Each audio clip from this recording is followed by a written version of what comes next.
Just before we get started, we wanted to confirm and make sure that you are all okay with us recording this. Yes. Awesome. And then let me ask you again, now that it's recording, do I have your permission to record this? Yes. Thank you. Okay, awesome. So I can just quickly start by introducing myself. I am Isabel Boggs. I am the current co-editor-in-chief of the Panther Prowler. I'm Mika Inoue. I'm the feature editor on the Panther Prowler. Hi, I'm Jasmine. I'm with the Panther Prowler, and I'm the sports editor. I'm Ava Papanikio. I'm the co-editor-in-chief of the Panther Prowler. I'm Hannah Schulman. I'm the co-managing editor and entertainment editor of the Panther Prowler. My name is James Fielder. I'm the co-editor-in-chief of the Westlake Wire at Westlake High School. My name is Kalia Bell. I am also a co-editor-in-chief for the Westlake Wire. My name is Elizabeth Barney, and I'm one of the news editors for the Panther Prowler. My name is Alan Coe. I'm the digital editor of the Lancer. I'm Here you go. My name is Isabel Cipriano. I'm a staff editor photographer for the Panther Prowler. I'm Caroline Neese. I'm a copy editor and staff writer for the Panther Prowler. I'm Julia Pineda Dominguez. I'm the news editor of the Lansing newspaper at Thousand Oaks High School. And I'm Alexa Conyeras. I am also one of the editors-in-chief of the Westlake Wire. Wonderful to meet all of you. Thank you for your work. Thank you guys all so much for taking the time to come and talk to us with the student journalists of the Prowler, the Westlake Wire, and the Lancer. During this panel, we plan to discuss topics that will play an important role in the CVUSD education system, and we ask that you please limit your responses to 2 minutes. We'll have a timer going so that everyone can share their views in a timely manner. Additionally, we ask that you please give each candidate their allotted 2 minutes, and once we move to a new topic, please do not revisit previous questions. Again, just thank you so much for all coming to talk with us. Okay, so I have the first question, starting with Ms. Gill and ending with Ms. Van Valkenburg. We would just ask that you move down the line. Can you please start with describing your current occupation and your background and how it has influenced why you are running for school board? Sure. First of all, thank you very much for the opportunity. It's wonderful to be here together with all of you. My name is Lauren Gill. I was elected to the Conejo Valley Unified School Board in 2020, so I'm running for re-election. And you all are my why. You all and the other 15,000 some students and the ones who will come after you. I am a parent. I had 2 kids go through the entire system, one on an IEP, and I'm the only member of the board who can say that. That representation is important. Professionally, I am the California Deputy Director of the National Wildlife Federation. We are currently building the world's largest wildlife crossing right here in the Conejo Valley. You may have passed under it on your way down the 101. In my first term, I worked hard every day to deliver on our shared priorities, which are a safe, supported path to success and well-being for each of you and all of your peers, a fiscally resilient district so that we can deliver on our promises to you, and making sure that we provide all of the resources and support our educators need and deserve. That's really important. I'm pleased to tell you that the state of our schools is very strong. We have a high-performing district that ranks in the top 2.5% in the nation. And my work going forward is to make sure that we continue on that path, pursuing excellence and equity every single day in our district, and that we are careful to find the gaps where we have students who still need some support and access to resources that we haven't reached to the extent that we absolutely are capable of, and making sure that we do that work.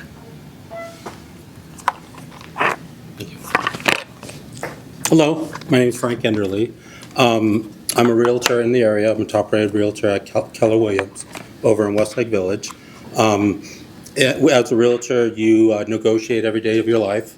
You problem solve when you get into escrow, and you fix what's broken and facilitate closing into escrow. I've been a coach for the past 14 years. I've had my 2 boys go through football, lacrosse, baseball, basketball. I've coached all the way through. Once they got to high school, I let them take the reins and let them do what they needed. But I did start when I stopped coaching, I started with being in the booster board. So I was president of the football booster at Westlake High School. Also, I was member at large over for the lacrosse program.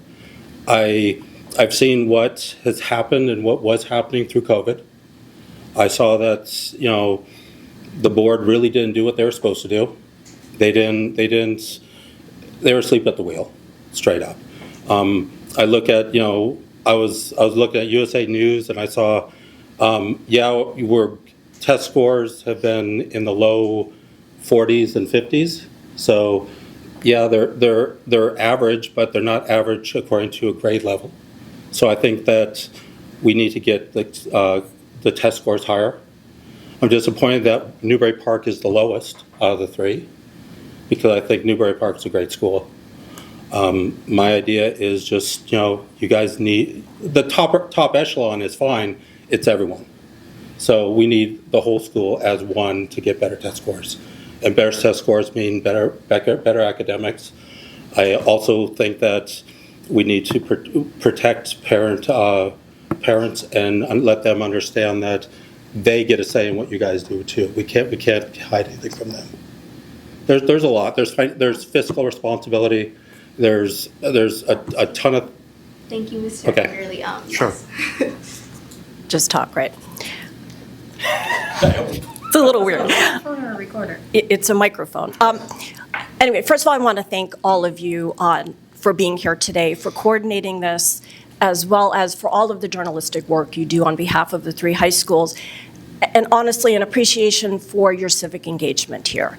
Because you know what, this race, the group of people that it will affect mostly is you guys, you and your co-students. So this is important, and even if you can't vote, you do need to be engaged and to see what's going on. My name is Karen Sylvester. I am currently the trustee in Area 1 of the CVUSD Board of Education, which is primarily the Westlake Village side. I have 3 kids who went K through 12 through our schools, and from the minute my eldest started kindergarten in 2001 to the minute my daughter graduated in 2020, I was a super involved parent. I was president of the PFA at Westlake Hills. I was president of the PTA at Westlake High School. I pretty much held every executive position in any board. I also spent about 10 years as a representative on DAC, the District Advisory Council, as well as GATE DAC for a couple of years. I sat on site council for all the schools my children attended. In a prior life, way before my children's journey, my background is all in business. I have an undergraduate degree in business economics, I have an MBA, and I spent about 15 years of my life consulting with various financial organizations, other types of organizations, helping them with operations and marketing and strategy and all that stuff. And that is often the lens I use when I'm approaching problems or issues on the board. I'm part of the Budget LCAP committee, and it's near and dear to my heart, again, because I have that background, and I find that my ability to analyze data, look at numbers, I'm very comfortable with that, has been an asset on the board, both in that committee as well as any financial discussions. So I look forward to speaking more. I see the timer. There you go. Is it even on? Because I never heard Frank or you through it. Can you guys hear it? It's That's going to the it's camera. to the camera. Oh, okay. I don't know. Hi, my name is Nancy Van Volkenberg, and I have been a resident of this valley for 28 years.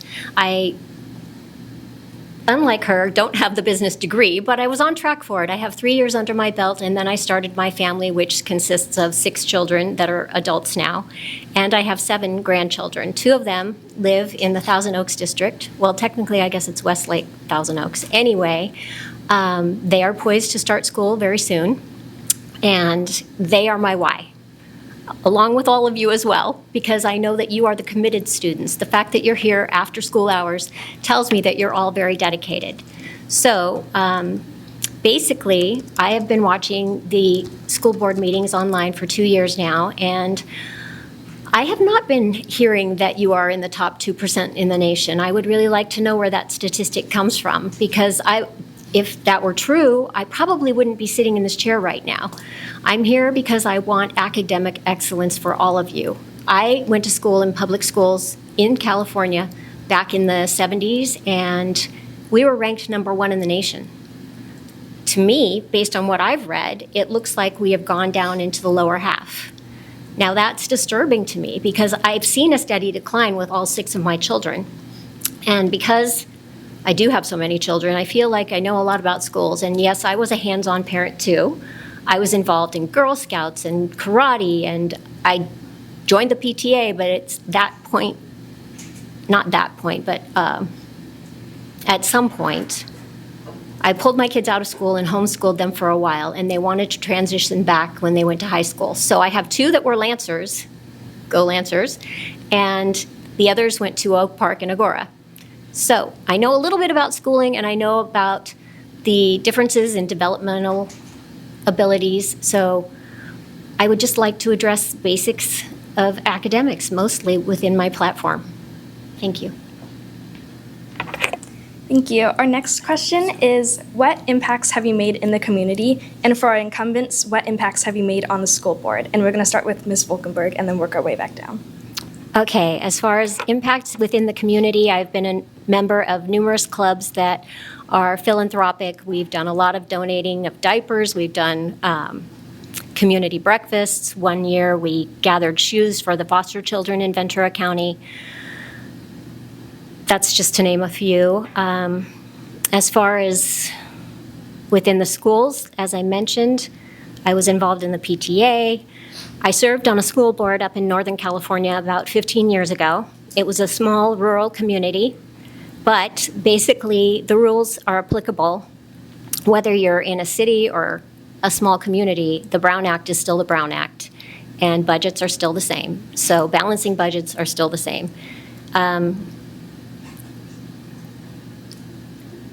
I don't really know what to say. What was the last half of the question? It was... just for our incumbents, what impacts have they made on the school board? Well, obviously that doesn't apply to me. So. But I did impact the other community where I was a school board trustee. So. Thank you. Okay, so I am a sitting trustee, so I will talk about what I've done in some kind of cogent order. I've made a quick list. I mentioned before I've been on the budget committee, so I was very involved in that. Something I'm particularly proud of is I was on the inaugural Visual and Performing Arts, or VAPA committee. It was a strategic planning committee, and I sat on that for a couple years. And the result of that, we now have credentialed music teachers at each one of our elementary schools. This is brand new in the past 2 years. Every first through fifth grader now gets 30 minutes of music instruction a week. We also have developed a strategic plan for VAPA, which involves integrating arts education into all of our curriculum. Under our watch, we have become compliant with the California Healthy Youth Act, something that we had not been compliant in since 2016, and we now offer medically accurate, age-appropriate, comprehensive health education to all of our middle and high schoolers. We have an educational framework called Universal Design for Learning. It was brought in initially for our special ed students as a way to help them teach them in the way that they can best learn, whether it's visually or manipulating something, as well as assess them so we could see how they're doing in the way they best learn. And I always use the example of one of my children who in one of his high school classes, the final exam was, go do a video. This was like calling for him. So he did a video, got an A+, and he would have been a valedictorian if every single class asked for that. Well, that's what UDL does. It's designed to help us better understand how our kids are learning, and that is now the educational framework for all our students, whether they're GATE or whether they're special ed or whether they're just general ed students. We've done a lot in terms of diversifying literature so that it's not the same old books that have been read in English classes over the past 20 plus years. So we have protagonists and authors from a diverse background, and I see a 0. So. Hello. Okay, so as a football booster president, what I did is the first thing I did when I was elected president was make sure that the cheer, band, and football team had simpatico so that they were all united as one, because it seemed like when I got there, the girls weren't happy, the band felt like they were left out, and the football team thought they were all that. So I brought them together so it became all one, and the girls, the band, and the team worked as one unit, which I think is really important. There's no difference. One team plays, but the others support. They are all one. That year, we had the Woolsey Fire, and I was stoked that the community came together. We did a charity drive. We used the Canal Valley Unified School buses, and literally they couldn't keep up with the stuff that we got to donate to the community. We kept donating and donating and donating, which was phenomenal. And then me as a realtor at Keller Williams, every May we have Red Day. So Red Day is giving back to the community, and what you do is you go to either Manny Mansions, you go to some of these other places, and you hit the ground with shovels, paintbrushes, and spackle, and you help where they need to be helped. Some of my friends were going to the shelters for the animals, which I think is important because God knows we all love animals. So it's not a lot, but every little bit helps, and as long as you try to help the community, it's a beautiful thing. Thank you. Thank you. Trustee Sylvester mentioned the Visual and Performing Arts Plan. It's the first Visual and Performing Arts strategic plan in the county, and we're quite proud of that. I'm very proud that this community supports the arts. I'm very proud of the arts at this particular school. I can't tell you the number of joyful moments that I have spent sitting in the PAC, and there are many more to come. I cannot wait. We're really proud of the way that we engage our parents and our community and our families. During the first term of Trustee Sylvester and myself, we added 2 more of our advisory councils, one for African American District Advisory Council, one for LGBTQ+. And this gives us extra representation. It tells the community that we care. It tells our students that we care. We also, in this district, we treat our multilingual learners as huge assets. And so one of the things that I'm very proud of is our strategic plan for multilingual learners and the fact that we have a dual language immersion program at Conejo Academy. That is, again, something that is first in the county for us. Very, very, very important.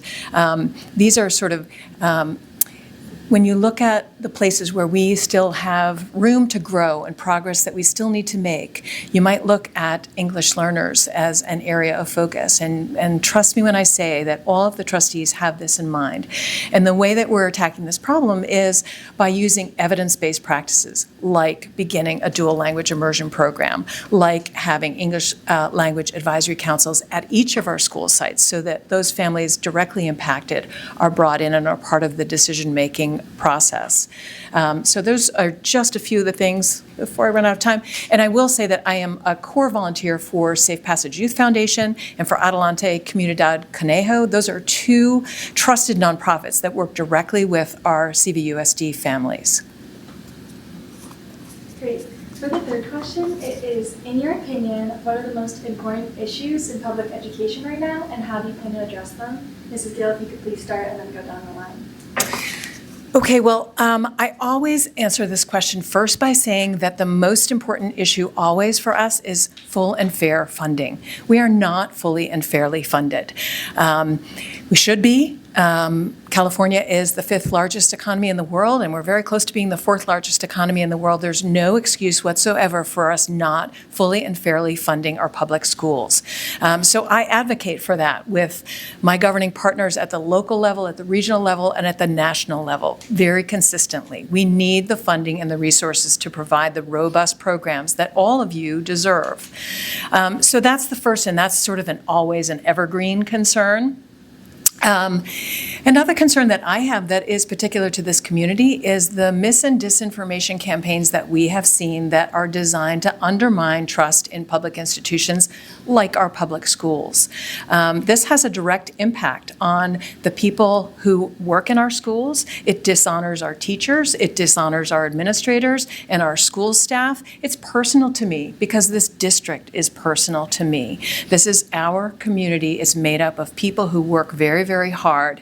And so it's a concern to me when I see propaganda papers landing on people's driveways in our community that are attacking and spreading information that is not at all true about what happens day to day in our schools. So that's why I'm so happy that you all are doing the work you do and submitting truthful reporting and getting the word out about what's really happening day to day in our schools. Thank you for that.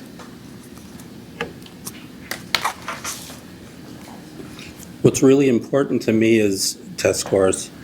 You know, you look at what everything is and the way everyone skews everything. I'm in finance. I do finance. And you look at numbers and you look at people, everyone says, oh, well, that number doesn't match up to this number. That number doesn't match up to this number. You know, you got Newbury Park, Thousand Oaks, and Westlake below average test scores in the fundamentals. And that's from the US News, which you guys can look at. And what's disheartening, it's not really the ranking, but like Newbury Park's 300 and something below Westlake. Westlake, or Thousand Oaks, is 198 schools below Westlake. Westlake is ranked higher, but if you look at it, we should be a lot better than this. Fiscal responsibility is a big one. You look, it's like, you know, Moore Park did phenomenal. Moore Park School District did phenomenal about 10, 15 years ago. They put LED lights on the school football field. None of our schools have that. You walk by a school, all the schools, like if you walk by right now, every single room is air conditioned, is because you guys, the schools, aren't responsible for paying for the electricity. So they don't use the electricity. And if they saved it, they wouldn't get reimbursed because that's not the way it works. So that whole system of the way government works needs to be revamped to save us money. We're getting 20%, in 2 years we'll be 20% higher in spending in utilities, and we need to balance the budget. You can't have a great school without a balanced budget. So there's a lot of work to be done. I'm not saying we're bad, I'm just saying that we're not efficient. Okay, I'm going to start off by saying I do agree you can't have a great school without a balanced budget. And just having looked at our last year's numbers, we got a first glimpse. Our expenses equaled our revenue, so our budget is balanced. As far as important issues, the first one that comes to mind is what Trustee Gill mentioned, which is full and fair funding. And it is really a disgrace how California funds its schools. And when they fund it by enrollment, and they don't give us really enough money for things like special education. So we need to do better. And in a state where enrollment up and down the state is declining at every school district, with almost every school district, why? Young families are putting off having children. Some families are leaving the state. And here, specifically in Thousand Oaks, and I'm sure Frank can attest to this, home prices are so high that young families with kids can't move in. And when that enrollment starts sinking, the dollars that go with those students go away, but the fixed costs associated with those students do not. So that is a tremendous issue that needs to be addressed. Another issue is, and we'll circle back to test scores later, but what test scores can show you is how specific student groups are doing. That is a more relevant use of a lot of the data, to look at how students with disabilities or English learners are doing. And while we're making great strides in bringing them up, we still need to focus on that. And we've revamped the way we set our goals in something called the LCAP, so that it is a more focused document that is actually addressing that.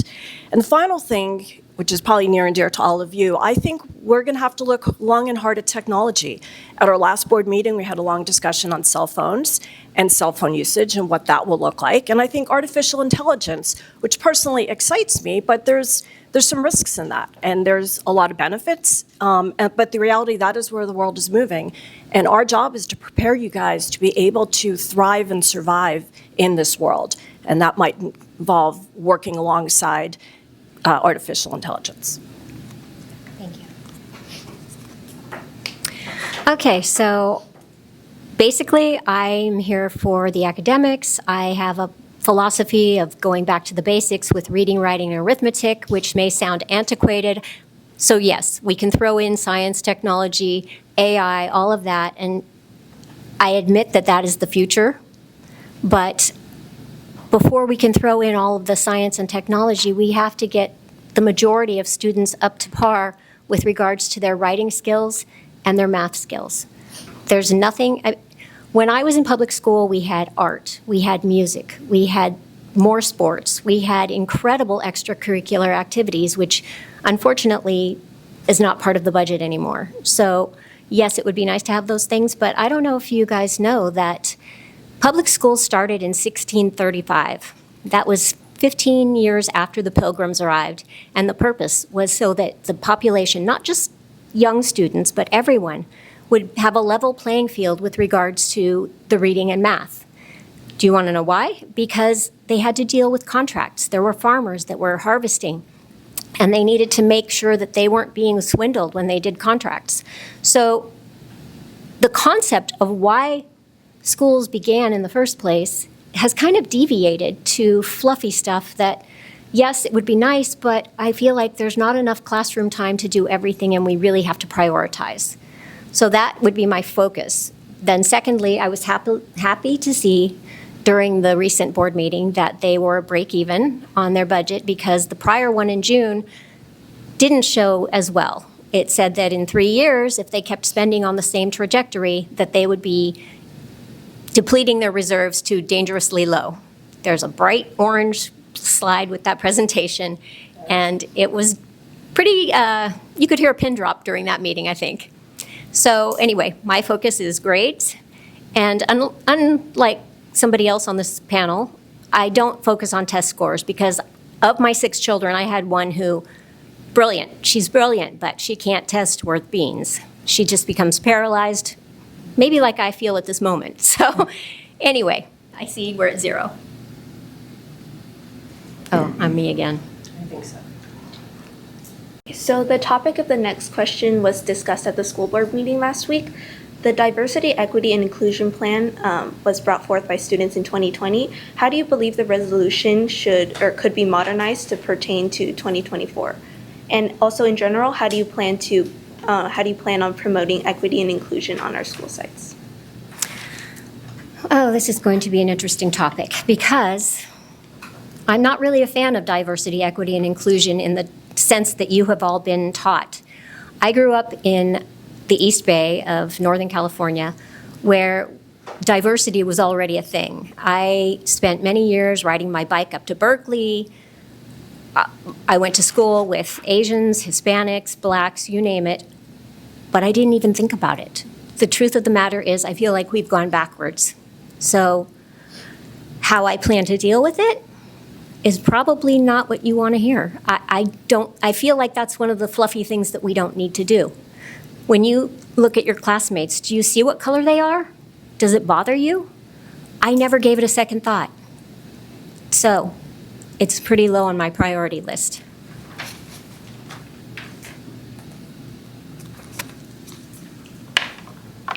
Okay, there's a lot in that question. The equity resolution, which was primarily written by a group of students in 2020, probably needs a little bit of a refresh. There's some language that could be updated. We've done a lot since that was written, and the district is going to take another look at it and bring it back to the board for consideration. I do think DEI is important. Obviously, I think schooling and subjects are incredibly important, but under our watch, we created and hired the position of Assistant Director of DEI. That is a position that did not exist 4 years ago. And he has done quite a bit. In terms of diversity, we've diversified, as I mentioned before, our literature. We try to have curriculum that is inclusive. We've expanded how we hire and staff so that our teachers might be more reflective of the students they teach. From an equity lens, we put money with the kids who need it the most, and that's really what equity means. We have expanded learning programs. We have early back for summer. We have summer learning camps. And as Trustee Gill mentioned, we've added 2 additional DACs, an African American DAC and an LGBTQ plus DAC. And listening, and I go to all those meetings, and listening to the stories that these parents are relaying about the experiences of their children reminds me why we've done all of this, why we've hired an Assistant Director of DEI, why we have an equity resolution. Because these kids, maybe we shouldn't notice anyone's differences, but in a lot of these cases, these kids are being harassed, they're being bullied, they're not feeling comfortable in their own school. So the more we can do, whether it's having literature that they can see themselves in, whether it's having strong anti-bullying and harassment policies, whether it's including everybody and everything, I don't want to hear those stories anymore at those advisory committee meetings. So thank you. Oh, okay, so equity, inclusion, and my brother, when he was in high school, wanted to be a fireman. He was an Eagle Scout. He was getting hundreds on every single test he took. He was getting 100 on his oral, 100 on his written. It took him 10 years to get on the fire department. Equity, inclusion.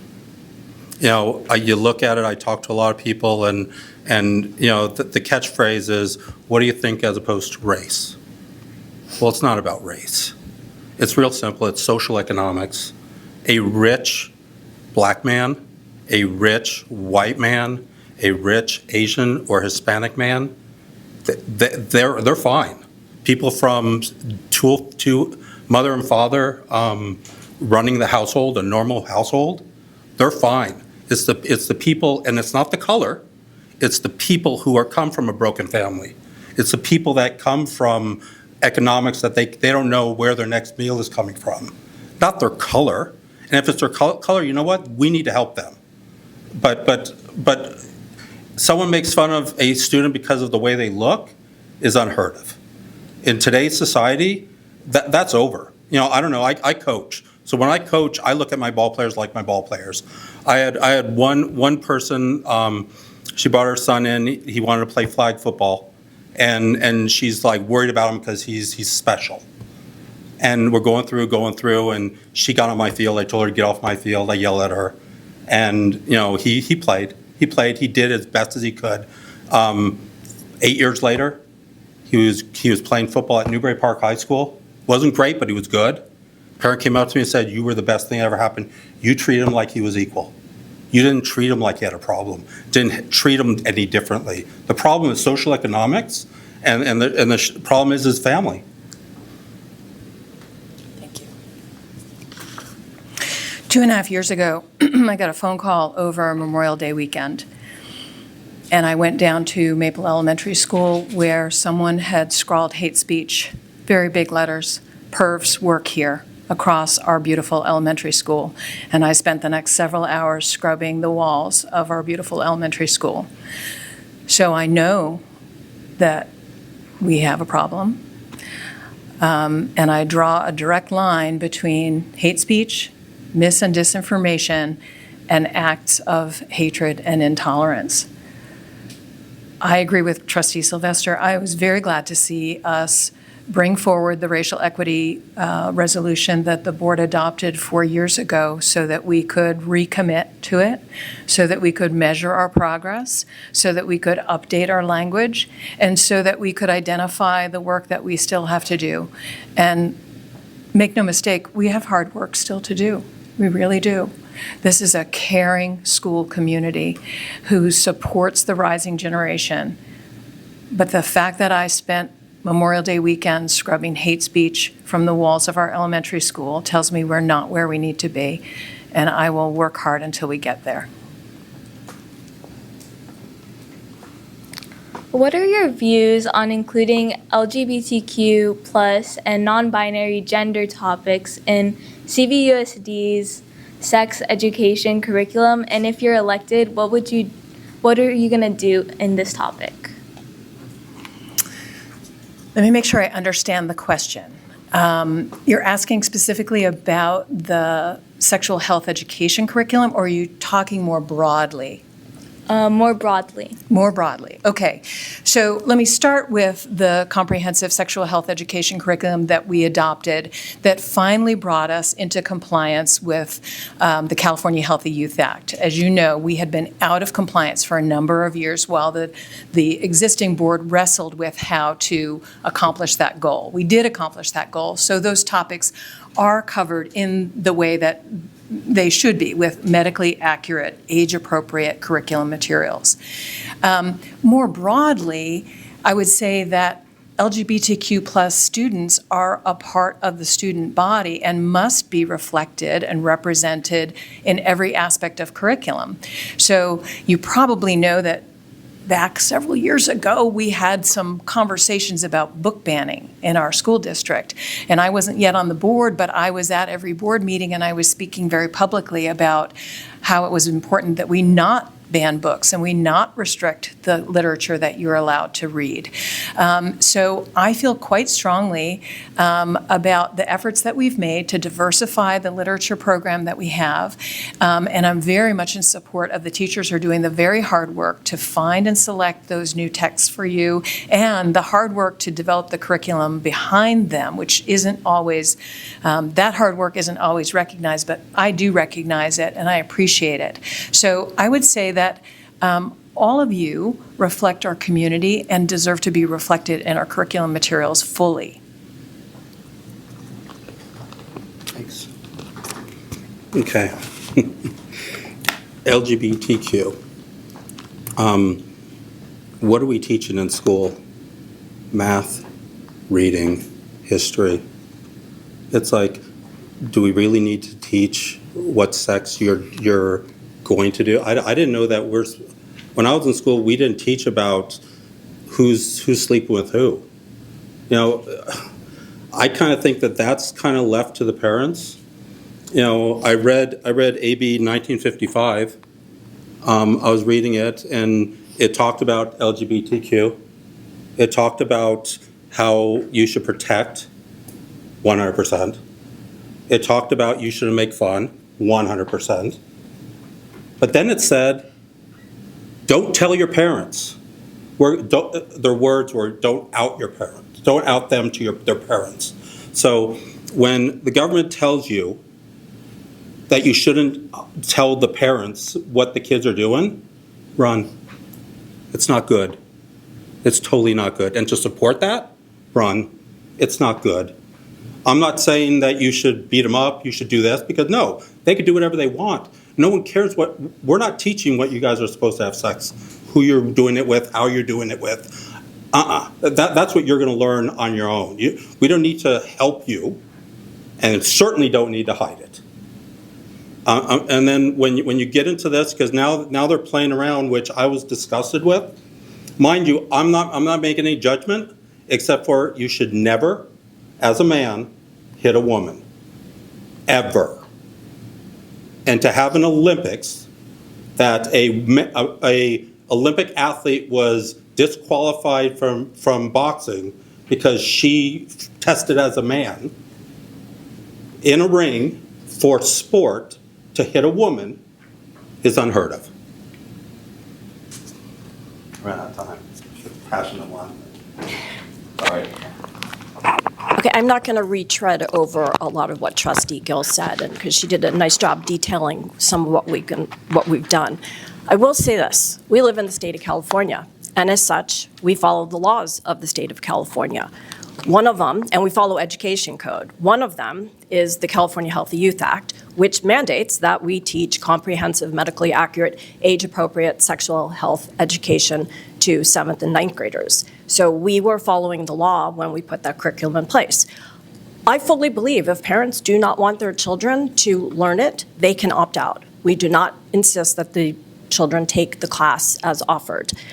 Two, in terms of the legislation that Mr. Enderle is speaking of, again, we live in California. It is the law of the land. If a child wants to change their gender or their pronouns at school, and they do not want to tell their parents, we cannot override their rights and go around them. Why? Because number one, it is the law. Number two, those districts who have decided to, hey, we're going to go our own way and we're going to create our own policies, guess what? They're being sued by the state. They're being sued by their labor unions. That costs money. Money that has to be spent defending something, and money that is not going to our children, their children. Third, liability. Let's just say we go down the path and we put one of our students in a dangerous situation. And let's say, God forbid, something happens to that student. Well, we haven't followed the law. So guess what? Our insurance company is not going to help defend us. We will be liable. Again, it's a money issue because we will have to pay money out of our general fund and we won't be able to not run a deficit. So quite simply, we live in California, and I think we're lucky we have these protections, but as school board trustees, we need to follow the law.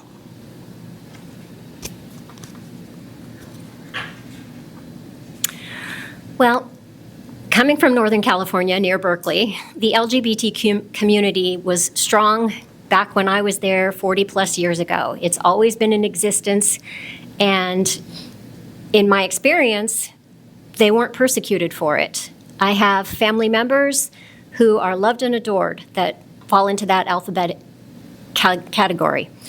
Again, I'm going to circle back to academics. I just want to see all of you exposed to the most mathematical classes that you can benefit from, and the reading and writing and grammar. It's all so important when you go off to be whatever you become as adults. Sexuality, in my opinion, is not something that we need to talk about in school. That's something that is truly, it's sacred. It should be saved for someone that you care about. I'm not saying you have to wait until marriage, but you should wait until you're in a relationship, and you're going to learn how to do it on your own. Trust me, I have 6 children. So talking about the books being age appropriate, well, not every student develops at the same rate. So what's good for her might not be good for him or anybody else in the room. I just think that it's a topic that really should remain behind closed doors, because you will learn from your siblings, your friends, whatever. It's taking away from precious classroom time. At the June. I'll get the hang of it. Are you guys good? Okay. At the June 20 board meeting, Dr. Hayek, the Deputy Superintendent of Business Services, said the 2024 to 2025 operational deficit is $15 million, followed by a projected $12 million and $7 million deficits in the next 2 school years. How should the board go about budget cuts, and what items do you see being cut? I actually watched that board meeting, and it terrified me. I'm concerned for all of you. Well, you'll be gone, most of you, but it terrified me for my grandchildren.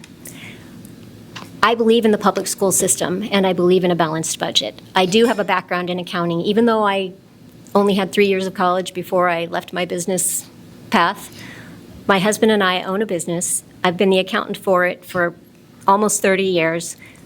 We're doing really well. So can I say specifically what I would eliminate from the current budget? Not at this time, because I haven't had an opportunity to see everything line item by line item. But yes, there would be some trimming of the fat for sure. Again, it all goes back to academics. I want to see the most money spent on your education, not on fancy bathrooms, not on painting some room that might have 3 more years worth of paint left in it, not on infrastructure.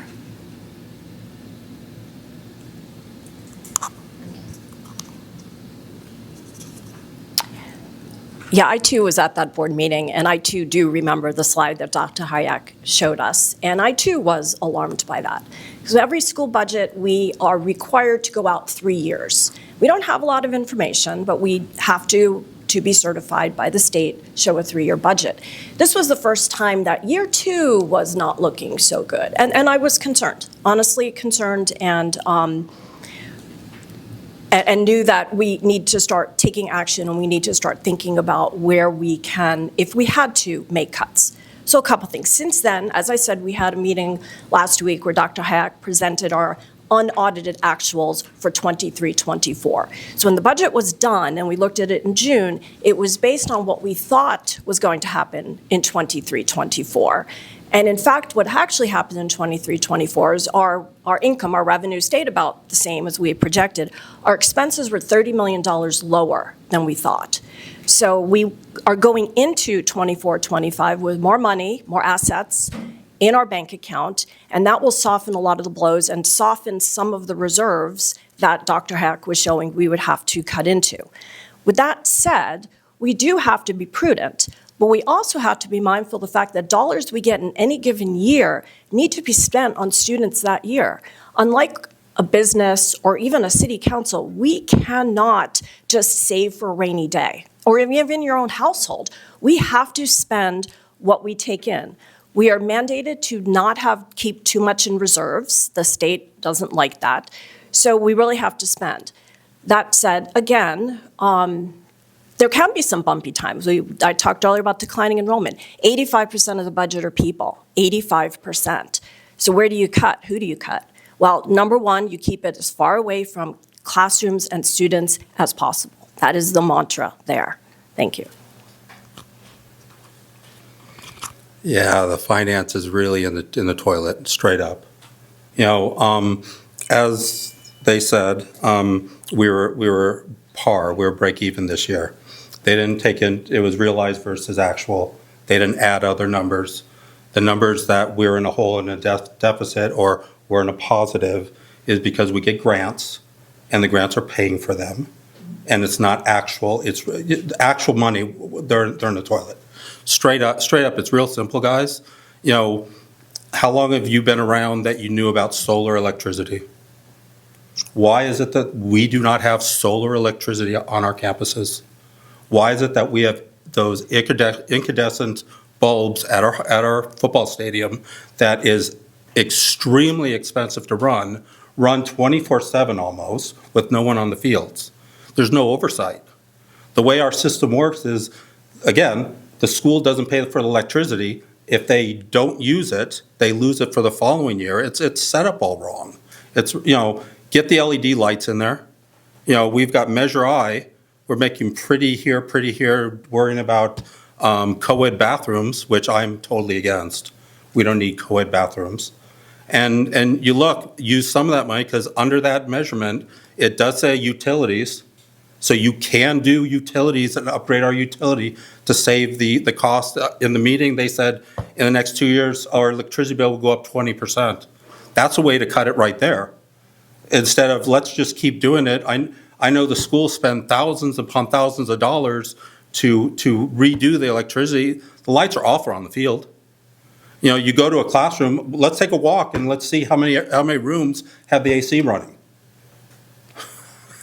We're in Newbury Park. It drops down to 7 degrees around, probably around 7 o'clock tonight. This is a hot week, so it goes a little hotter this week, but usually it's about 70 degrees.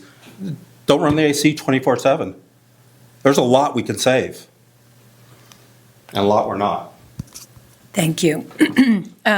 Trustee Sylvester talked a little bit about the challenges of school finance. It's really extraordinarily challenging, and there's a lot to learn, and it's fascinating, but it's challenging. We are required to offer a 3-year projection, but we are not given from the state a 3-year accounting of what the revenues will be. So it's really a challenge. And she also pointed out that the revenues that we take in, we are required to spend on the students in school for this year. So we can't bank money for a rainy day. There's only a certain portion that we can keep in our reserves. This was a challenging year. As you recall, the tax deadline was put off because of all the storms we had, and then the projections came in starkly different from what was expected. Now, back in June, we were examining, is this the beginning of a cycle or is this an outlying year? It is beginning to look like this may have been an outlying year because tax revenues coming in right now are much stronger. So we may just ride out this particular little blip of a storm, but we may not. And so we look at short and medium term and long-term plans. At the June meeting that we spoke about, I asked Dr. Hayek, please give the board scenarios for a 2% budget cut, a 6% budget cut, and a 10% budget cut. We don't want to do any of those things, but it is the board's responsibility to balance the budget each and every year, and we will do our job. Now, don't let anybody tell you there's fat to be cut. There's not. Almost 90% of our budget is spent on people. There is no way to keep the cuts out of the classroom. That's what we spend our money on people.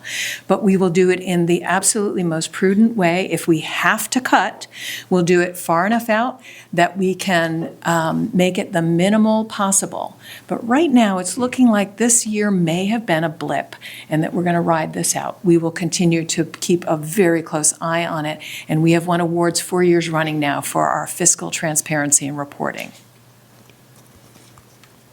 Why do you think CVUSD has faced declining enrollment for the past several years, and how do you hope to combat that? That's a great question, Caroline. Unfortunately, there's not a happy answer. Trustee Sylvester spoke about some of the factors. We know that housing is really expensive here. It's expensive in California. It's really expensive in this particular area. And you may know people who would like to move into town who are struggling to find an affordable place. That's tough. So as a board, we have appealed to our governing partners at the City Council to please work on affordable housing options. And we have seen some movement. They are responding to us. It takes some time. So that solution is not going to solve our problem next week. But the declining enrollment, this is a trend that is statewide, it is even nationwide. And a lot of the same factors are responsible. People are delaying having families. They're having trouble affording housing. We're not going to be able to solve that problem here. What we're doing is trying to have more affordable housing in town, pushing to work with our governing partners at the city, at the region, at the state level on those solutions. And then just examining how can we make the best use of the facilities that we have with the group of students that we have and spend the resources in the smartest possible way so that we don't feel as though we're experiencing cuts. You know, in fact, there's no ideal number of students for this district. The ideal number of students that we have is the number that we have. It's up to us as a board and our chief business officer and his team to figure out how do we make the resources stretch to cover all the robust programming that you all deserve.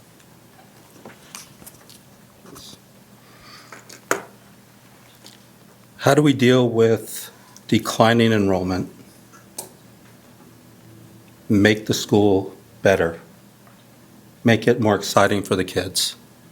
We came from a COVID year that too many problems were gone through. Too many problems. Let's freeze all grades. Let's You look at, I was looking at all three schools, 47, 57, I don't know the exact number of how many valedictorians we have in the school. That top one, that's the elite of the elite. You're having an award for the elite of the elite, and we have 47 of them. Make another award.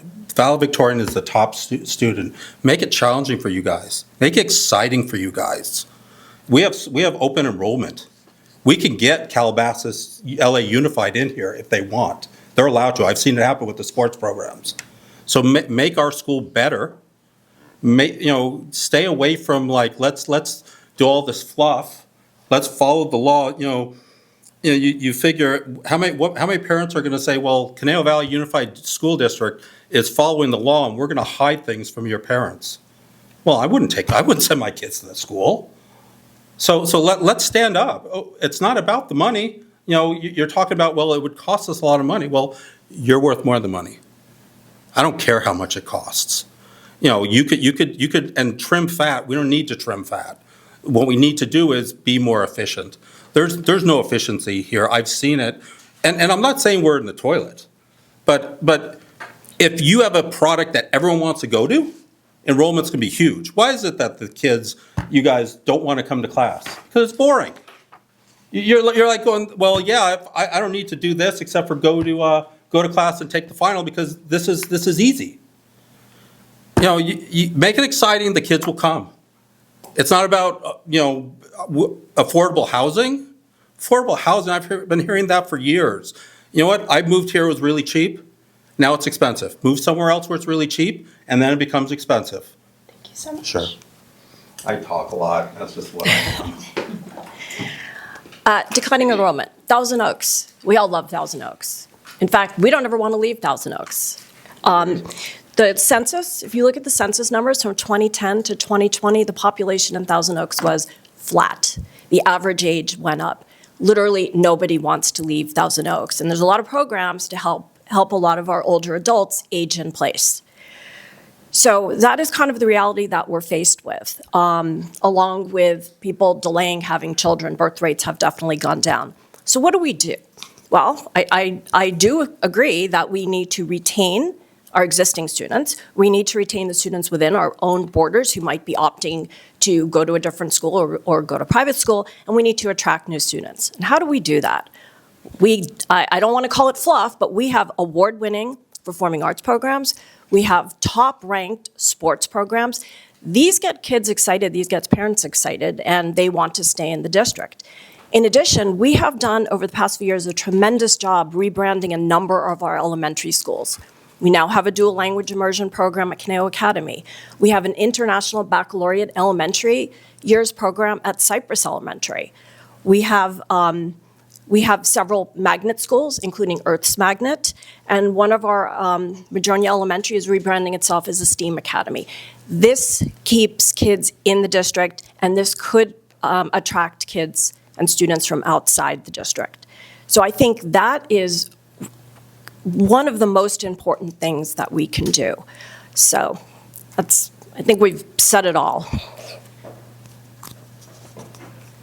Okay, declining enrollment. Why do I think it's happening? Yes, a good portion of it has to do with the real estate market and the fact that there aren't very many starter homes in this valley anywhere to be had. I also have a real estate license, though I basically did it for my own benefit of buying and selling properties. And yes, I have access to the MLS, so I can see that condos now are $800,000–900,000. That's outrageous. However, that's not the only reason that enrollment is declining. We have a mass exodus of people who are going to homeschooling and private schooling and leaving the state. And the reason that they're doing that is because they've been unhappy with the school system as it is. I haven't spoken to all of these people. I am not sure why they chose to do that, but from the people that I have spoken with, it's because they were concerned about academics. You know it, my favorite word.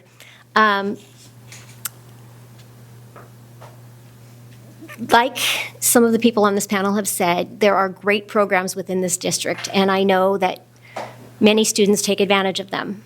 But why is it that some of them are not interested and that they end up skipping school and missing classes on a regular basis? It just saddens me that they're not interested, and therefore I do agree with the concept of making it more exciting.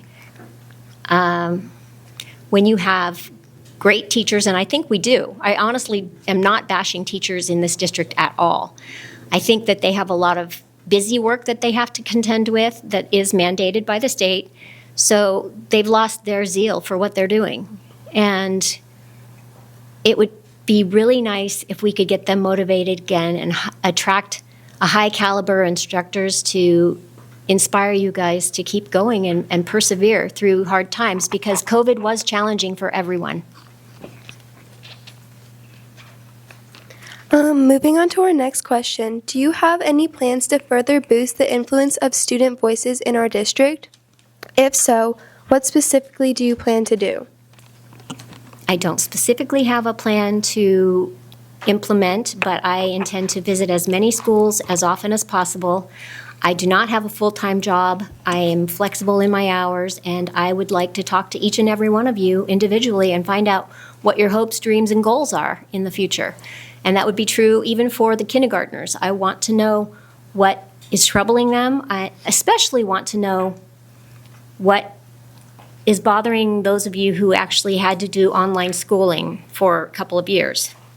I wasn't happy with the scenario when many schools in the state were opening up and allowing students back into the classroom. Caneo Valley did not. You guys stayed at home longer than other districts. So why do you think that is? I'd like to know. Maybe there's a good explanation for it, but from my perspective, not so much. You can have it. Thank you. Student voices. I wish I could take credit for the creation of the Student District Advisory Council, but alas, that started before my time on the board. But that is a robust group of some, I don't know if any of you sit on a stack, you're probably very involved with your journalism class. That is a very, not a shy group. They are very engaged, and I go to all of their meetings, so I hear what they have to say.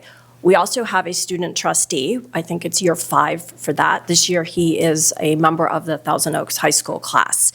So he is also one way that as a board member, I get to hear what students have to say. And we listen to what our students say. We go to the student DAC meetings. I also do agree, getting on school campuses, whether it's, I was on a preschool campus, our Be Me preschool just a couple weeks ago, getting on campuses, hearing directly from students. I've had students reach out to me via email, and I'm always happy to talk to students. I'm not in the trenches anymore. My youngest did graduate in the midst of COVID in 2020.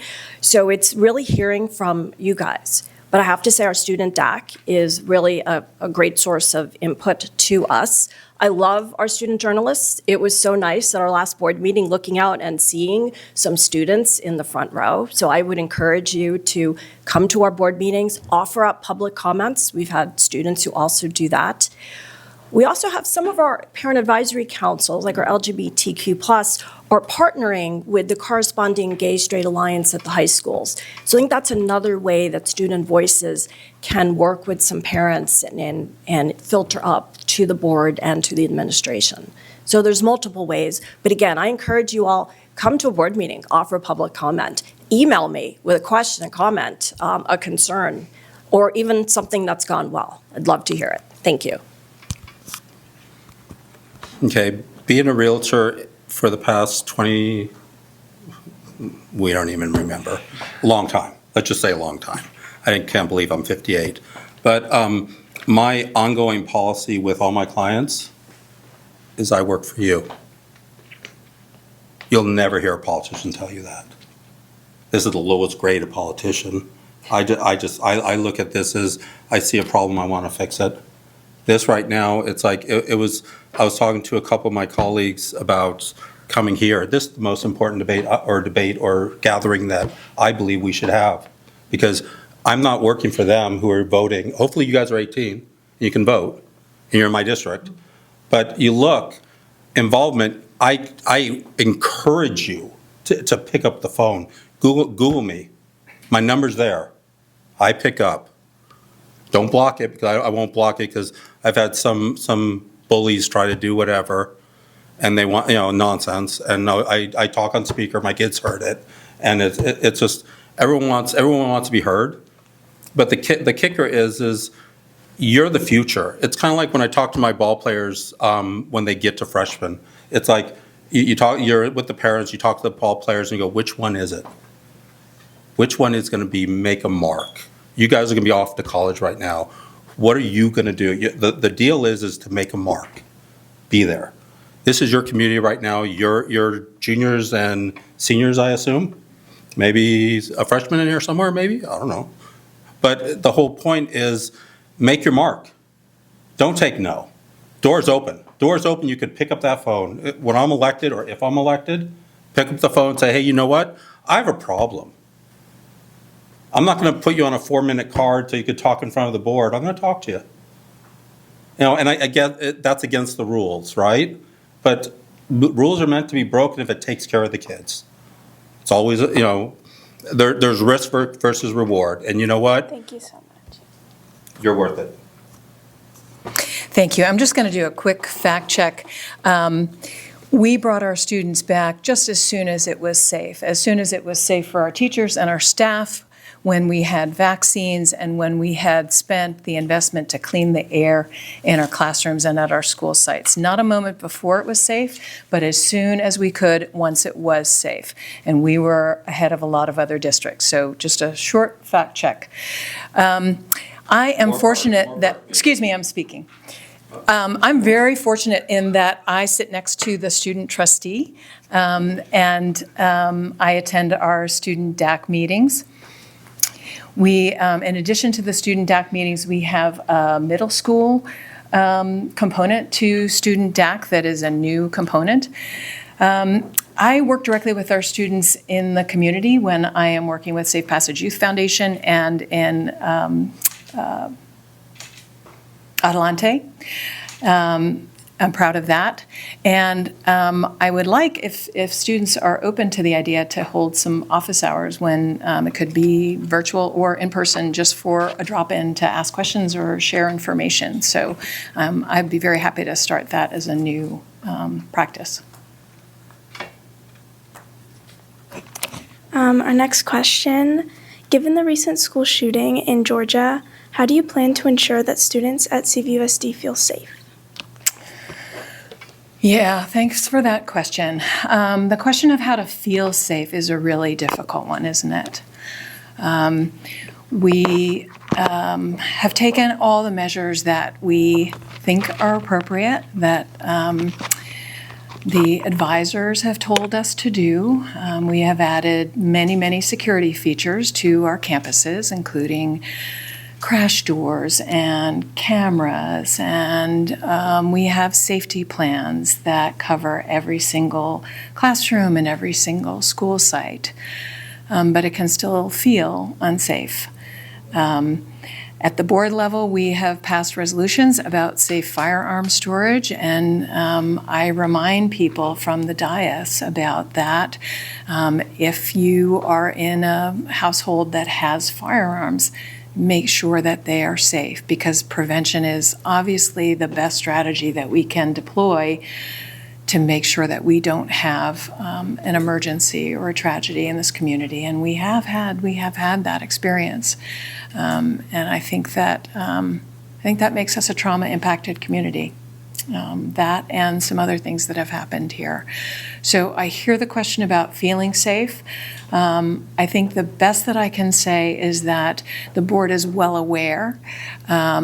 It's the commitment that we have to wellness services at every single level, every single school, is intended to make sure that, again, we employ prevention. If somebody is not feeling particularly well and they can't focus on their studies, we try to address that before it becomes a critical situation. And we are constantly monitoring and trying to upgrade our safety procedures and equipment and infrastructure at the school sites while we ask for the legislation at the state and federal level that will truly take those weapons out of our communities. School safety is huge, guys. You know, you can't stop it unless you have roaming police officers periodically stopping at the schools. Right after one of the shootings, there was one over by Sycamore Canyon. It's a deterrent. The board saying that they're on it and they're going to talk to this, they're going to try do this, they're going to try do this. My son started Westlake High School back in 2016. I was on Branham, the principal, as booster president, to make that campus a closed campus. Just last year, they finally put a fence up after they built their building. So your campus was not safe until the building was built. I also spoke to principal about why are the cameras not working on the football field. It's all good at practice, but you need to go to the schools, you gotta find out. It's like, to stop it, you gotta be proactive. There's a gun problem. I firmly believe a 14-year-old should never have a gun. And if he had a gun, it should have been locked up. That's crazy. No one's ever saying, "Oh, let's have everyone have free guns," because that's not the way a normal society works. But you have all these politicians pushing an issue, and the issue is be proactive. Why are police not here a little bit more? Their excuse is it's going to scare our children. When have you ever been scared of a police officer? It's like if he walks the halls and he's just walking around, God bless. It makes you feel a little safer. Maybe cameras that work. That would work. Has the board done an audit to see how many cameras work? I know for a fact that the high school doesn't work. Except, the fence came in after they built their building. Yes, Westlake High School now has a fence around it. It is really nothing to do with the fact that we have a STEM building, but they do have a fence. And for years, they could not quite figure out how to do it. And if you've been on the Westlake High School campus, you would understand the complications on that. But I'm quite happy.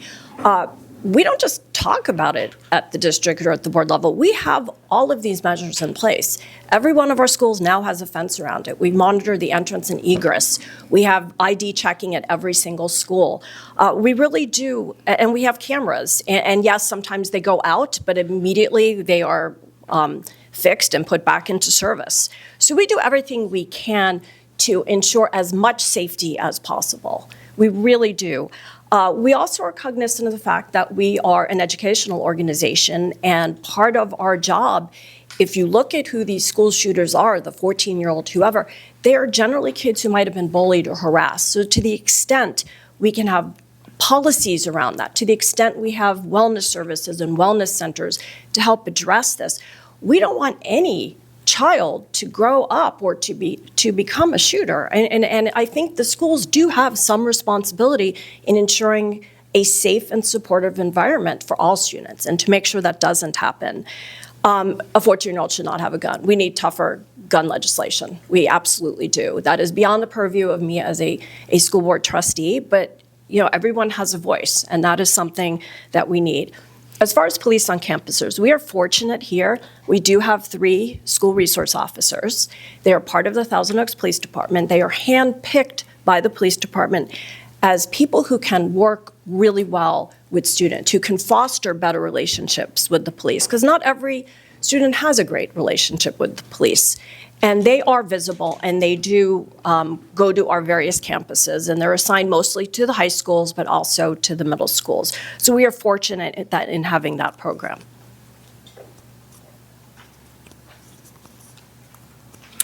Campus safety is extremely important to me. It's right up there with academics because studies have shown that without campus safety, or I should rephrase that, when someone is fearful, they are unable to learn. They become paralyzed and they just don't absorb information and retain it.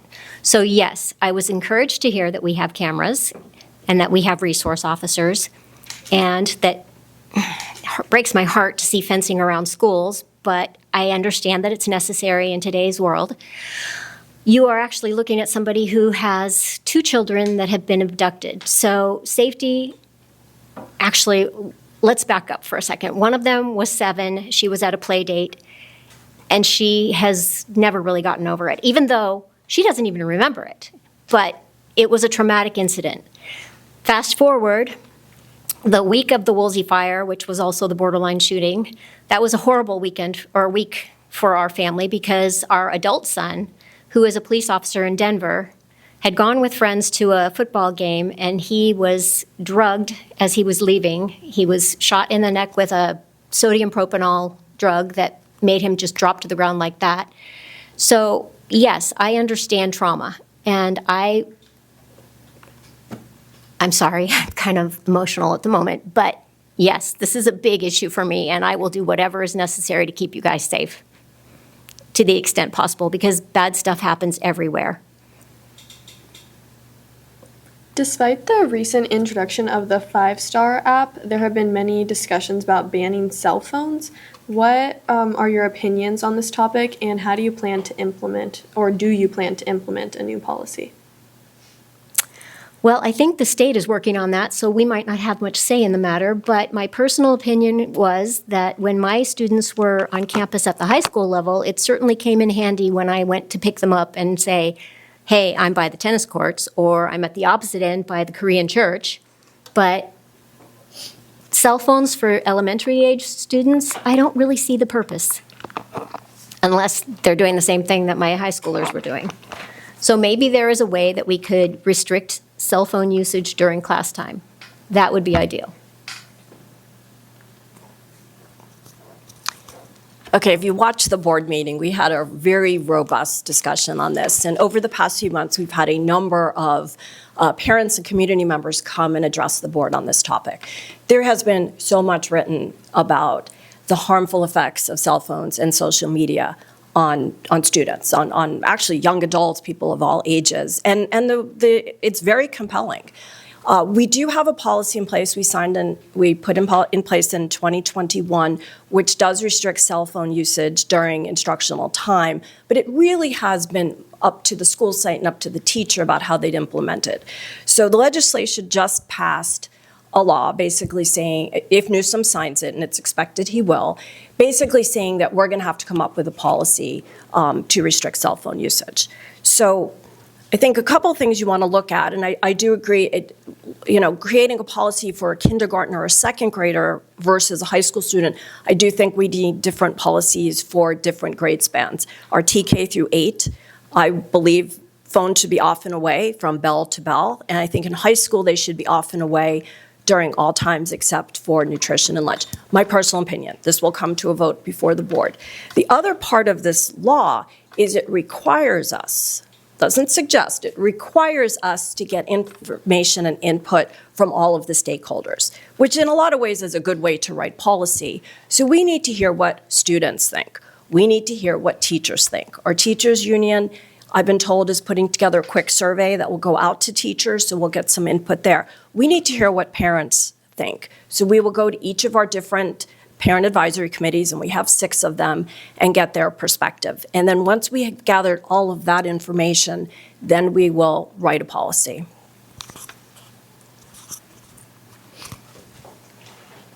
So now they want to take away your cell phones. Okay, it's simple, guys. Respectful. Be respectful. You're in class. This is not no passing on steroids. So in your class, when the teacher is lecturing, keep the phones away. I had a brilliant idea, I thought, because it's real simple. We have the technology. Just put a scrambler in the classrooms. Once the bell system goes off, the scrambler works. You can't text. You can't use internet. You can use your phone, though. So if there's an emergency, you can use your phone. Our laws are so backed up and backwards. The government says that that's a FCC break. You can't. It's illegal. You can't scramble. I'm like, well, you can't scramble because of the fact that what it does is it makes it for first responders. You can't get in contact. But if you use cellular, and you keep the data and everything away, it could actually work. So possibly maybe go to our government. They have this law was written when they first started. Let's be a little proactive and go, guys, is there a workaround? It's ultimately up to you because you're playing with your cell phones because you want. They want to stop it when you're moving from class to class. I think that's fine. I think in the class when you're with the instructor, and I'm assuming you all have done it, but it's rude, guys. If I picked up my phone and started looking at it while you're talking to me, it's rude. So, that's the biggest issue is let's be proactive. Some of these laws that are out there are antiquated. You got a law right now that, that isn't even in our justice system yet, that if you catch someone on video killing someone, it's not proof that he did it. It's like, come on, guys. That equipment wasn't there. Now it is there. Fix the laws. So a little proactive, figure out how to do things. I don't think we should get rid of your cell phones, but be responsible. So this is a complicated question, and it's an active matter before the board, so I can't go beyond what we talked about at the most recent board meeting. But to echo what Trustee Sylvester said, AB 3216, which we expect will be signed by the governor, does ask us to really open up and hear from all sectors of the community. So I want to hear from you. I want to hear from our teachers. I want to hear from our administrators and our parents and families about what's going to work. And there are a lot of issues for us to parse out. You may know that we have addressed some of the harms of social media by joining a lawsuit against the social media companies. That sort of pulls that social media component out from the device question, which is wider and broader. And that was based on my speaking to a lot of students, especially at the middle school level, about the impacts of social media. And while none of us are particularly litigious, we reached a point where we saw that the social media companies were not abiding by their own age restrictions for their products.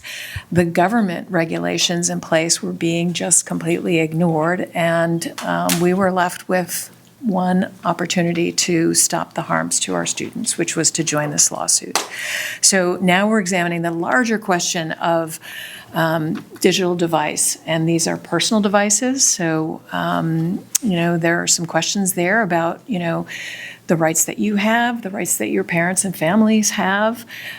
So we're in a very open sort of fact-gathering, listening mode while we collect as much information as possible before we go back and compare AB 3216 with the existing written policies that we have and decide if there are any changes we want to make.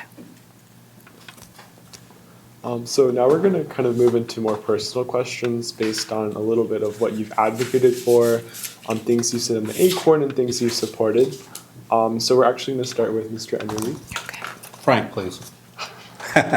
So, I'm sorry. Just Frank. Frank. Cool. My question for you is, you talked a lot about and you emphasized throughout this panel that schools have failing test scores. And I know that's a huge issue for you, so I'm curious to hear what your solutions are. You talked about making more valedictorians or making schools harder. I was wondering if there was more specifics or things you could offer that you had ideas that would make these ideas to bring higher test scores into action. Great question.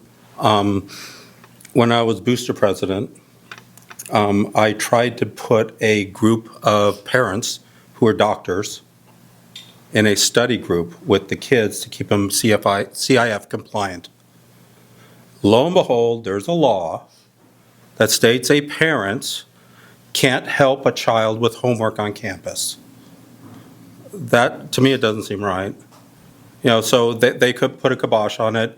Right now, I'm working with Kevin McNamee, former mayor, working with the colleges to try to do study groups at off-site places.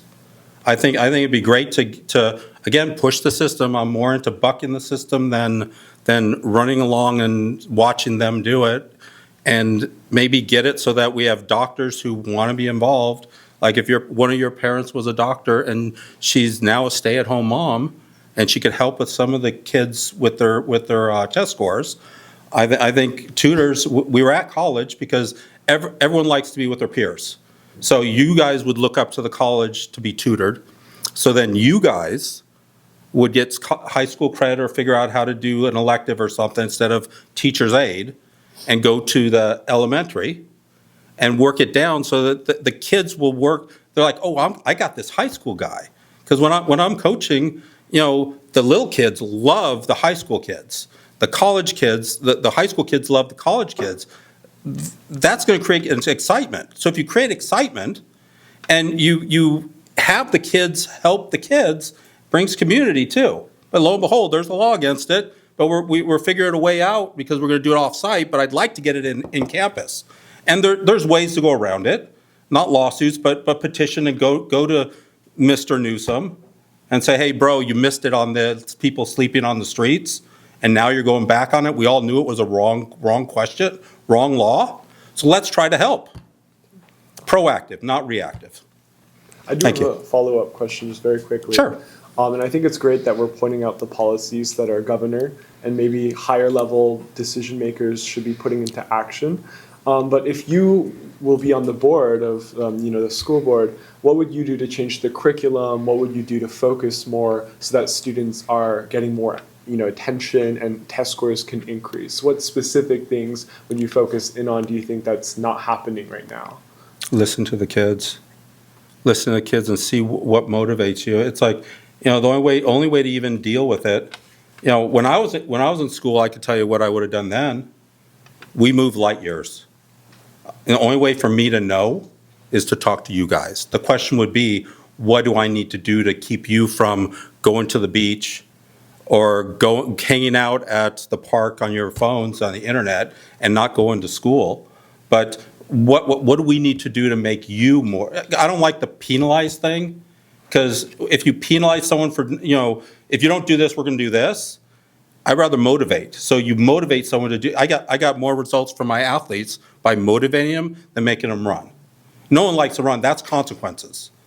But if you motivate them, it's infectious. Everyone likes to do it, and you get a couple, and you get people going. It's just, you get a couple college, let's say you're going to UNLV, you go to a different college, you get a couple kids that are graduated whatever your degree is, and they're going to be at the school, and they're going to help you tutor and stuff. It would work. You'd show up. It's just figuring out what motivates you to get you motivated to do the work. And it's really all coming from you guys, because you know what works today won't work in 5 years, because 5 years, now it's something different.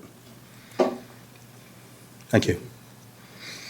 Okay, Mrs. Van, you've previously stated that parents have the right to provide for the care, custody, companionship, and management of their children.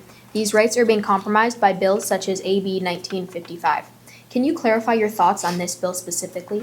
Yes, AB 1955 is a very controversial bill that has to do with the transgender community and transitioning. And this goes back to the misinformation and disinformation. So first of all, we've heard a lot of those terms in the last few years, which never would have been an issue 10 years ago. So misinformation is something that is stated inaccurately, accidentally. Disinformation is when somebody imparts, not knowledge, because it's not necessarily knowledge, imparts statements that are done maliciously.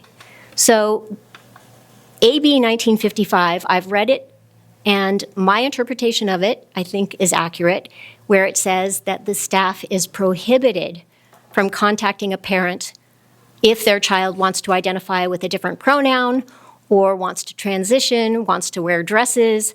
I remember back in my day, there was a student who would show up for school wearing jeans and a t-shirt and went into the bathroom and then put on a dress. Parents didn't know. So nobody really cared at that point, and I don't think it was an issue as far as the teachers were concerned, but now it is an issue. And so in my mind, 1955 prohibits the staff from telling parents.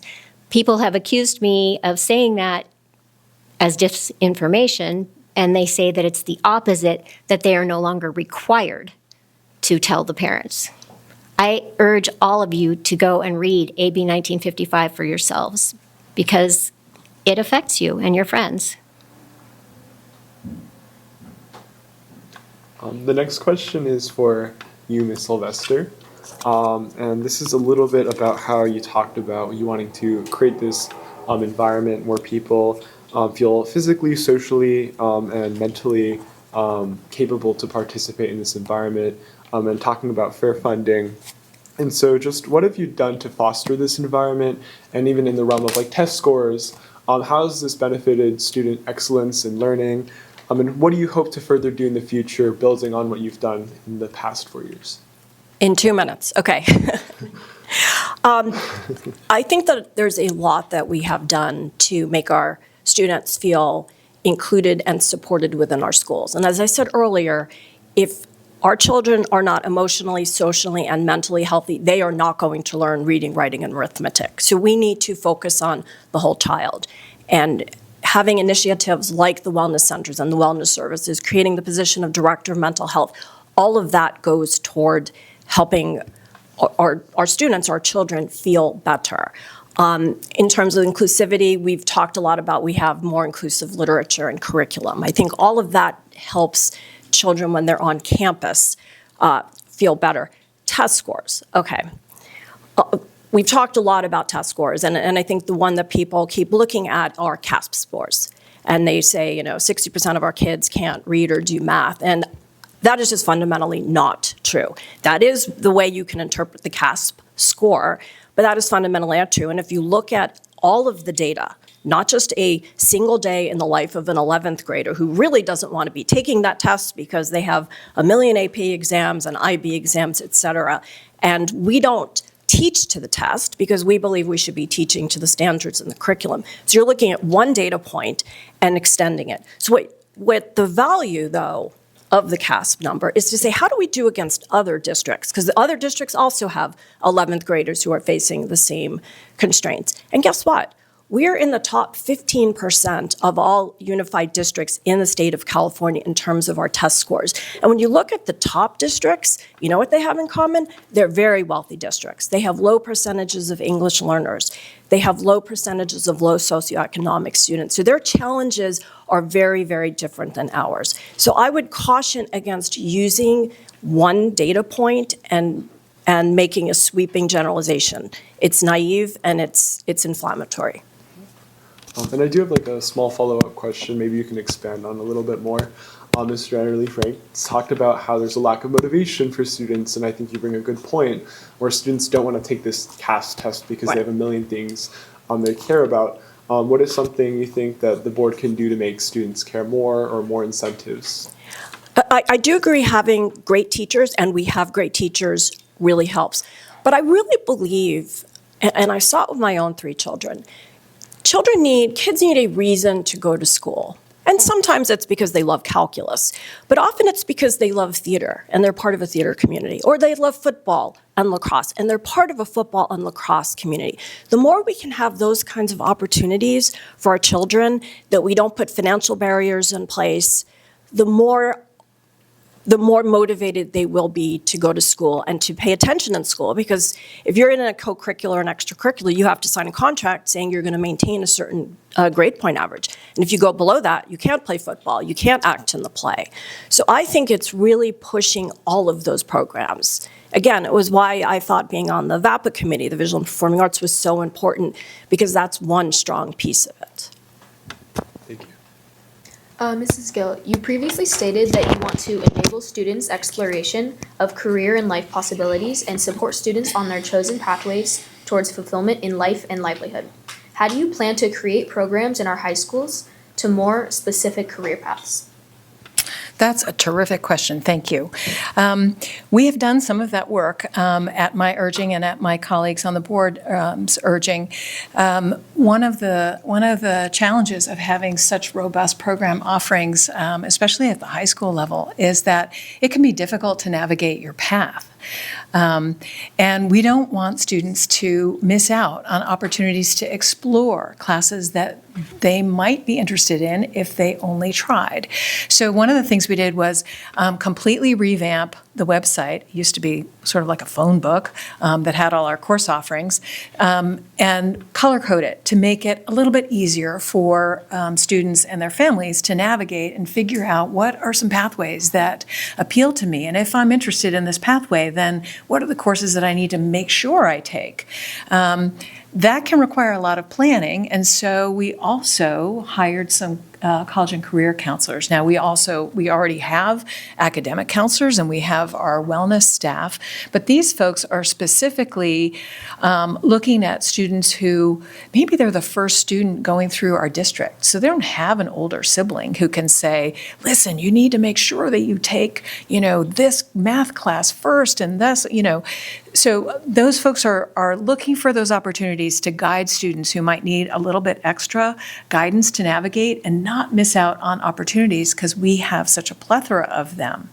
And then we have our whole career technical education program, which is incredibly varied. We don't have the same course offerings and program offerings at each of our high schools. Part of that is just we have such breadth, we can't replicate it across all 3 comprehensive high schools.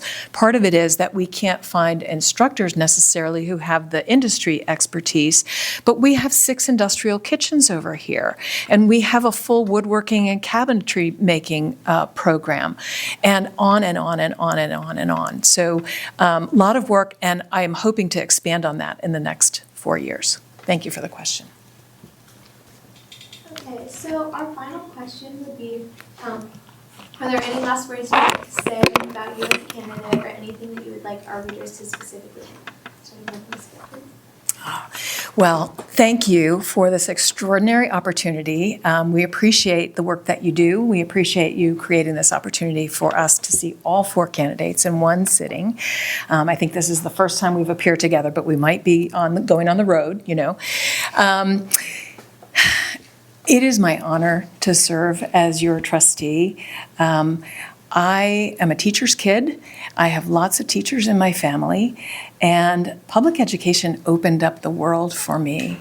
And so I serve out of gratitude for the impact of public education on my family, on this community, on my kids, and I want to make sure that that opportunity is as robust and is continuing to improve for you and for all the students who come after you. I love my job. I truly love my job. I am so enormously proud of each of you and of our district, of our teachers, of our administrators, of our staff. This is an extraordinary place. It's really worth working hard for, and I am happy to do that work.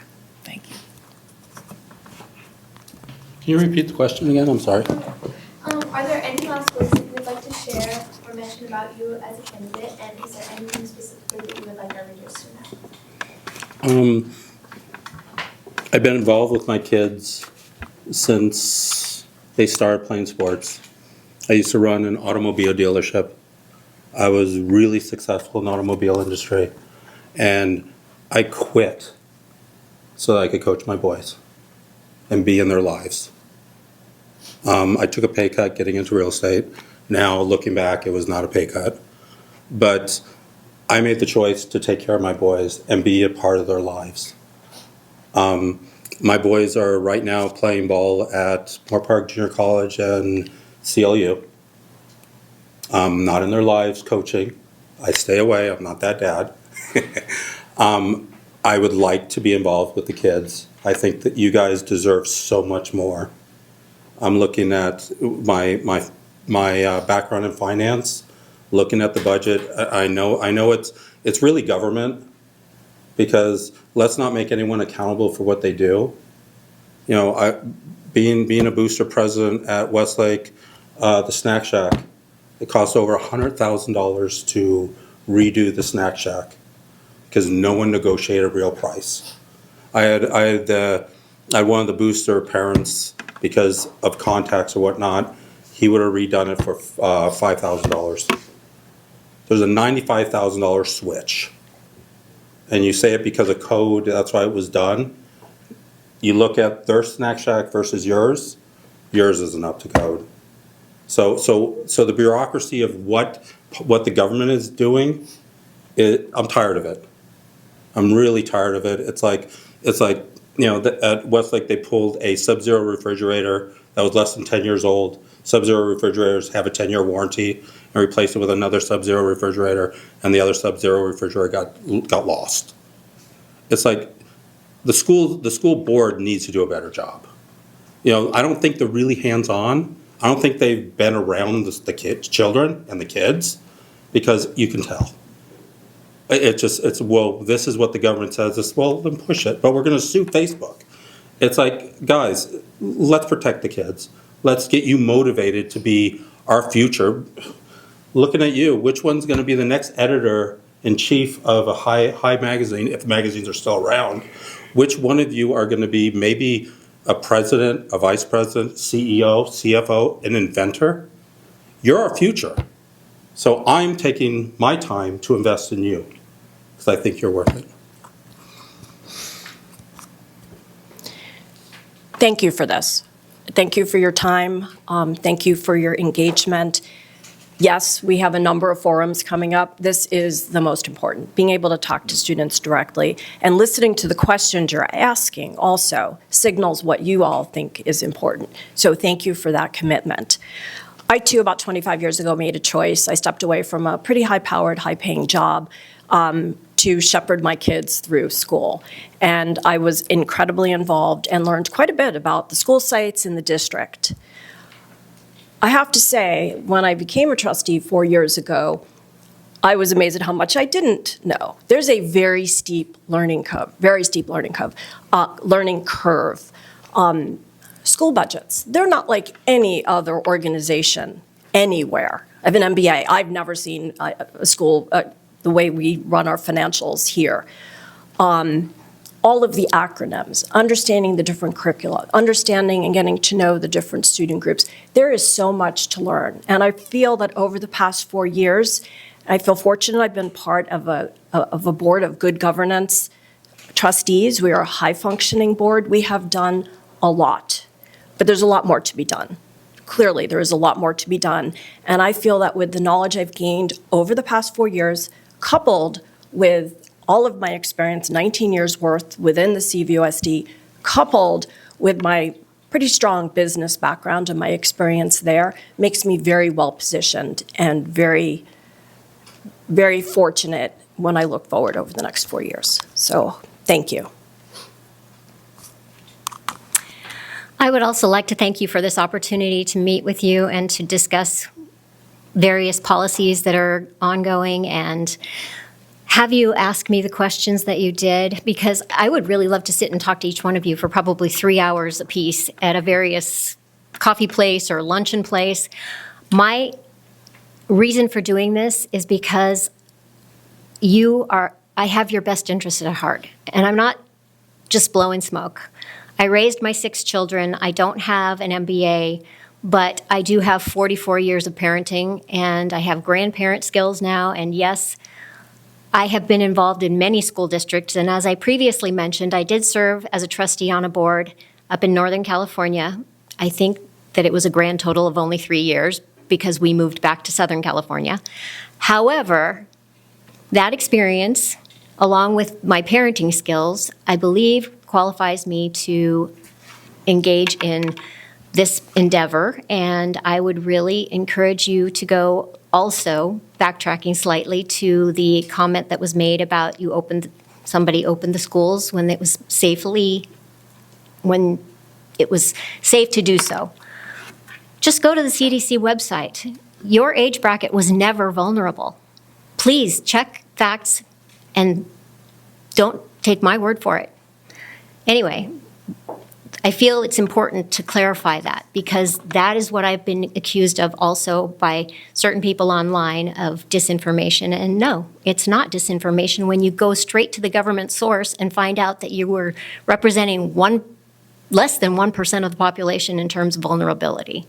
So, long story short, I would really love for you to go out and talk to your friends and tell them that I just care about you, all of you. And I don't care what color, black, white, green, purple, I don't care. I don't care what your sexual preference is. I don't care. I just care that you all turn into productive citizens in the future. Thank you all so much for taking the time to come out and speak with us. We really, really appreciate it. It was such an amazing opportunity for us to get all of the newspapers together and to be able to hear and ask questions from a student perspective. So just thank you so much for coming. Thank you. Thank you.